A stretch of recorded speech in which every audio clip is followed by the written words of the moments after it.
শেষ সম্বলটুকুও পুড়ে গেছে এসব রোহিঙ্গাদের। তীব্র শীতে থাকতে হবে খোলা আকাশের নিচে। দুশ্চিন্তা ভর করেছে 4000-এর বেশি রোহিঙ্গার।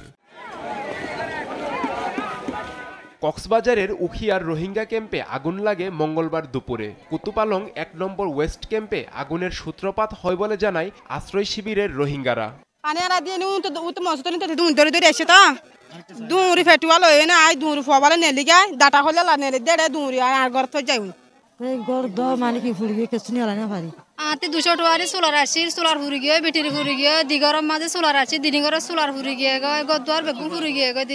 একান কিছু নিয়ে আলাই দেন পারি আই কুতওয়ালা আসছিলাম তো দর দেশ সম্মান আইনো আসছিলাম এর তো আইয়া কুতওয়ালা নামিলাম তো ওইনর মানে দুয়া দেখি রাই কুতওয়ালা তো আগিয়ে দূর মাঝে তা আই দেখি দাঁড়িয়ে মানে আই দিন ফুরি গিয়ে ওইনর বেশি খারাপ টিকেট দাই মানে যাইবার হন চেষ্টা নিয়ে গাড়ি নয় গাড়ি আইতে তো মানে বেশি ফুরি গিয়ে বাদ বাকি বেশি ফুরি গিয়ে।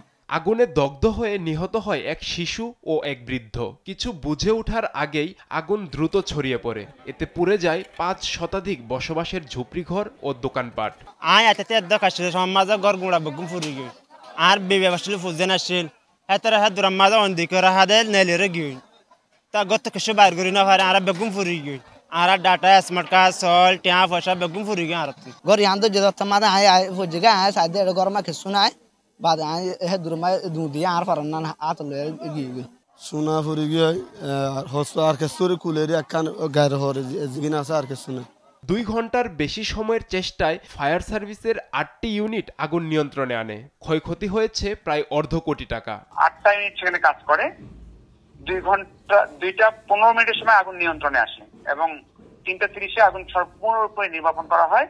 অগ্নিকাণ্ডের সূত্রপাত যেটা সেটা আমাদের ধারণা কি দুপুরে রান্না করার কারণ থেকে আগুনটা দ্রুত স্প্রেড করে। হ্যাঁ, আর যেহেতু কার্যবস্তু খুব সহজভাবে বাঁশ এবং পলিথিন দিয়ে ফায়ারটা খুব দ্রুত স্প্রেড করে।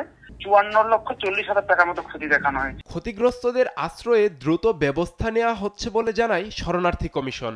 যতটুকু বোঝা যাচ্ছে মনে হয় কোনো একটা ঘরের রান্নার আগুন থেকে আগুনটা লেগেছে এবং এতে করে প্রায় 500-র মতো ঘর পুড়ে গেছে এবং এখন পর্যন্ত এই আর কি আমরা একটা জরুরি কোঅর্ডিনেশন মিটিং করেছি ওদের আপাতত কোনো যে সাময়িক ব্যবস্থাগুলো করা খোলা আকাশে না থাকে অন্তত আত্মীয় স্বজন তারপরে বিভিন্ন আশেপাশের লার্নিং সেন্টার গুলো তারপরে যেগুলো আপনার যে ডিস্ট্রিবিউশন সেন্টার আছে অফিস আছে এগুলোতে থাকার ব্যবস্থা করা হচ্ছে।